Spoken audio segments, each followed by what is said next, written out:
বাবা চুল পাইকা সাদা হয়ে গেছে, এখনো গুনাহ ছাড়তে পারেন না। মা চুল সাদা হয়ে গেছে, এখনো গুনাহ ছাড়ো না। কবে ছাড়েন জিজ্ঞেস করি, আর কত বলেন না, হয়েছে তো থামেন না, জীবনে কষ্ট করা হয় না। যুবক, তুমি কিন্তু এমনটা ভেবো না যে আমার তো এখন অনেক লম্বা টাইম পরে আছে, চুল দাঁড়িয়ে সারা হয় নাই তো। না রে বাপ, এই চিন্তা কোনো সুযোগ নাই। কেন?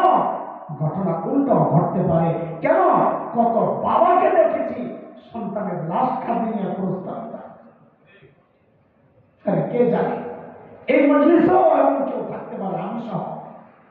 এই মজলিসেও এমন কেউ থাকতে পারে, আমাদের কথাগুলো যারা শুনছেন তাদের মধ্যেও কেউ এমন থাকতে পারে, ও বসে আছে নিশ্চিন্তে, বসে আছে এখানে, কিন্তু খবর নাই। আর কাপড়ের কাপড়টা এর মধ্যেই চলে আসছে দোকানে, বাড়িতে আসার অপেক্ষা। আল্লাহর হুকুম হবে কাপড়ের কাপড় বাড়ির দিকে রওনা দিবে। ভাই গুনাহ ছাড়ে। আরে কার মুসলমানি চলতেছে? হ্যাঁ, ওই মালিকের যিনি আমাকে আপনাকে এত ভালোবাসেন, কত ভালোবাসেন। আরে বুঝেন না? আশপাশ বুঝেন না? কত ভালোবাসেন দেখেন না?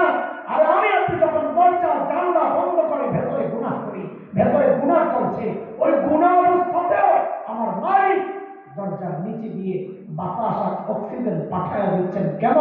আমি যেন ওই গুনাহ অবস্থায় মরে না যাই।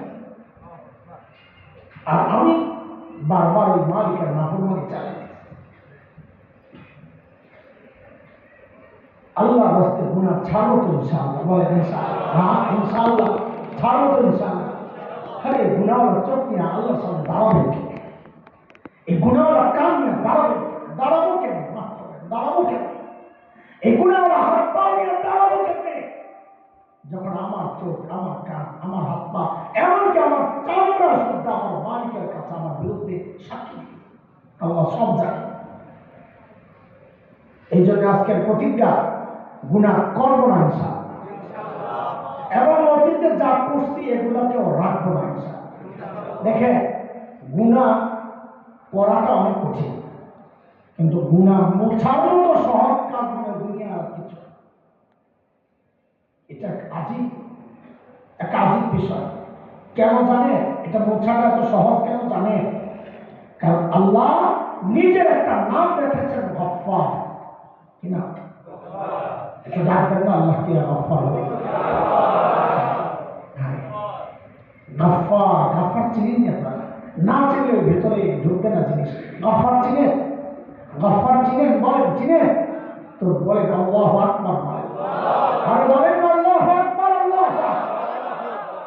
এর মস্ত খেয়াল করে শুনেন, দুনিয়ার সবাই অপরাধী খুঁজে শাস্তি দেওয়ার জন্য, পুলিশ অপরাধী খুঁজে শাস্তি দেওয়ার জন্য, এমনকি সন্তান অপরাধ করেও মা বাবা খোঁজেন শাস্তি দেওয়ার জন্য।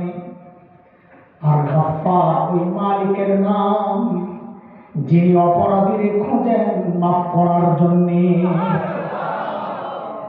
প্রতি রাতের শেষ রাতে মালিক কাছাকাছি এসে ডাকতে থাকেন, আলামিন মুস্তাগফিরিন ফাগফির লাহ।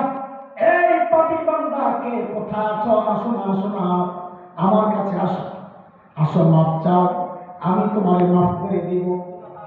আমাদের মতো অনেক গুনাহ এইরকম হতাশ বান্দা যদি আল্লাহর কাছে জানতে চায়,